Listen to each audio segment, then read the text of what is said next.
Saudara-saudariku yang terkasih dalam Kristus, selamat bertemu kembali dalam kutipan Injil dan renungan harian pada hari ini. Salam sejahtera buat saudara-saudari semua dimanapun Anda berada. Damai dan sukacita oleh Roh Kudus melimpahi dalam hati dan kehidupan saudara-saudari semua. Amin. Saudara-saudari yang terkasih dalam Kristus, sebelum mendengarkan Injil hari ini, marilah kita berdoa. Dalam nama Bapa dan Putra dan Roh Kudus. Amin. Allah yang Maha Baik, hari yang baru sudah dimulai. Berkat kebaikan-Mu ya Bapa, kami boleh menikmati hari yang baru ini. Tubuh kami merasa sehat walafiat, jiwa kami merasa penuh semangat.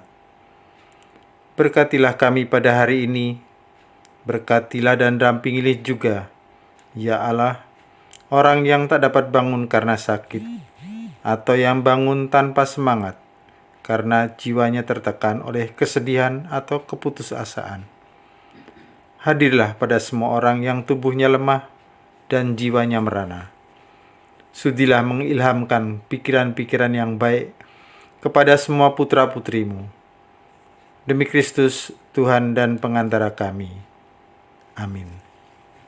Bacaan pertama dikutip dari surat Rasul Paulus kepada jemaat di Efesus, bab 4, ayat 1 sampai ayat 7, bab 11 sampai dengan ayat 13. Saudara-saudara, aku, orang yang dipenjarakan karena Tuhan, menasihati kamu, supaya sebagai orang-orang yang terpanggil, kamu hidup sepadan dengan panggilan itu. Hendaklah kamu selalu rendah hati, lemah lembut dan sabar. Tunjukkanlah kasih-Mu dalam saling membantu, dan berusahalah memelihara kesatuan roh dalam ikatan damai sejahtera. Satu tubuh dan satu roh, sebagaimana kamu telah dipanggil kepada satu pengharapan yang terkandung dalam panggilan-Mu. Satu Tuhan, satu iman, satu baptisan, satu Allah dan Bapa dari semua, yang di atas semua, menyertai semua dan menjibai semua. Akan tetapi, kepada kita masing-masing telah dianugerahkan kasih karunia menurut ukuran pemberian Kristus. Dialah yang memberikan, baik rasul-rasul maupun nabi-nabi, baik pemberita Injil, gembala umat maupun pengajar. Semuanya itu untuk memperlengkapi orang-orang kudus bagi tugas pelayanan demi pembangunan tubuh Kristus. Dengan demikian akhirnya kita semua mencapai kesatuan iman dan pengetahuan yang benar tentang anak Allah, kedewasaan penuh dan tingkat pertumbuhan yang sesuai dengan kepenuhan Kristus. Demikianlah sabda Tuhan. Syukur kepada Allah. Mazmur tanggapan. Di seluruh dunia bergemalah suara mereka. Refrain. Di seluruh dunia bergemalah suara mereka. Langit menceritakan kemuliaan Allah dan cakrawala memberitakan karya tangannya. Hari yang satu mengisahkannya kepada hari yang lain, dan malam yang satu menyampaikan pengetahuannya kepada malam berikutnya. Refrain.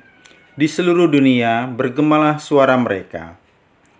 Meskipun tidak berbicara dan tidak memperdengarkan suara, namun di seluruh bumi bergaunglah gemanya, dan amanat mereka sampai ke ujung bumi.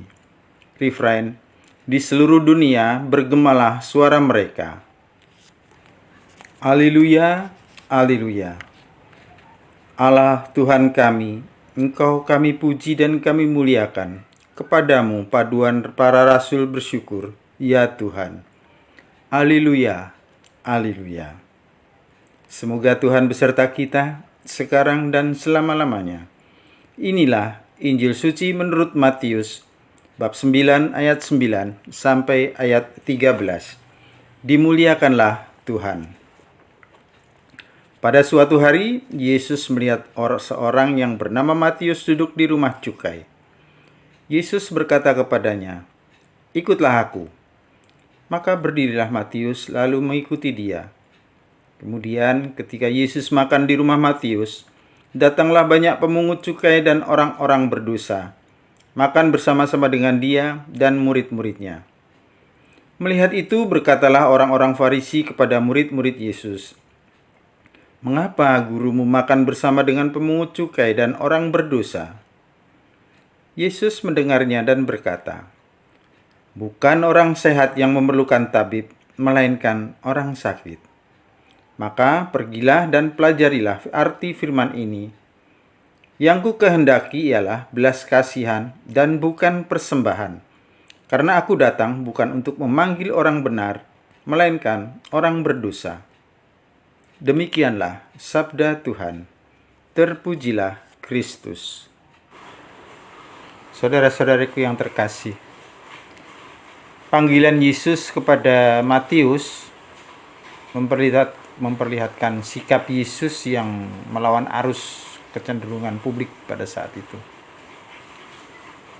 Matius yang punya catatan jelek di kalangan masyarakat karena dia sebagai seorang pemungut cukai, justru dipanggil dan dipilih Yesus untuk menjadi muridnya.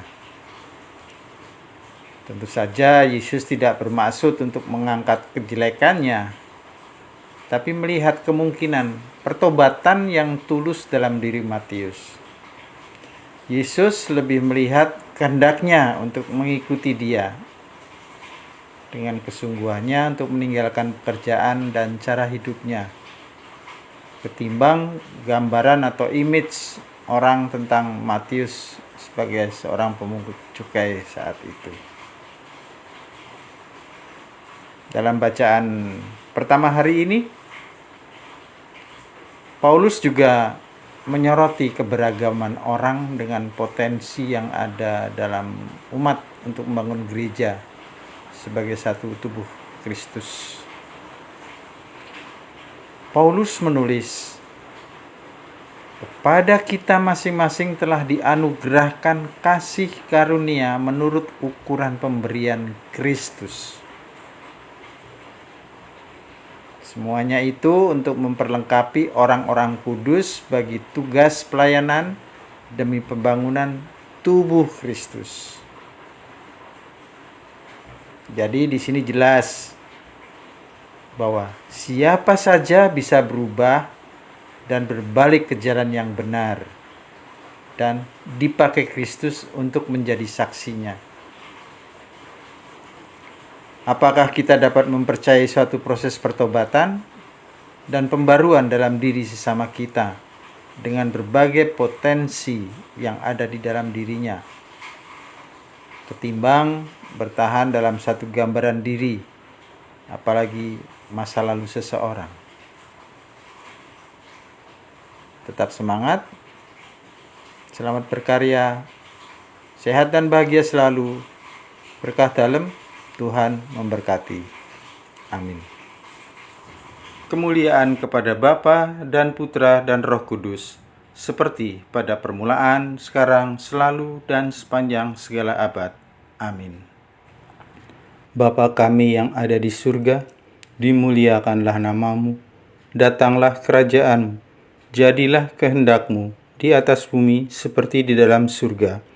Berilah kami rejeki pada hari ini, dan ampunilah kesalahan kami, seperti kami pun mengampuni yang bersalah kepada kami.